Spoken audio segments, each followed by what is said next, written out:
আসসালামাইকুম। তো সবাই কেমন আছেন ভাই? বর্তমানে সৌদি আরবের অবস্থা এত খারাপ, দেখেন কোম্পানির বিষয়ে আইছে।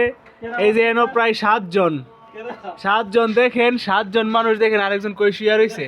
তো বর্তমানে সৌদি আরবের অবস্থা বেশি খারাপ। বর্তমানে কেউই সৌদি আরব আইসেন না। আমি এর আগে অনেকগুলা ভিডিও করছি। বর্তমানে সৌদি আরবের সিচুয়েশন বহুত খারাপ। ওই যে দেখেন কোম্পানির বিষয় আইসে, আয়াসেরা এখানে আজকে 45 দিন 46 দিন রুমে বসে রয়েছে, কিন্তু কারো কোনো কাজ নাই।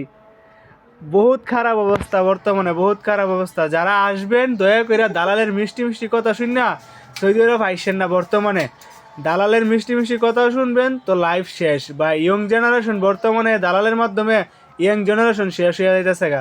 তো কেউ আসবেন না দয়া কইরা। আর যারাও আসবেন, যাদের আপন লোক আছে, বড় ভাই আছে, তারা আসবেন, বাপ আছে তারা আসবেন। এছাড়া বর্তমানে কেউ ফ্রি ভিসা কোম্পানি ভিসা আইসেন না।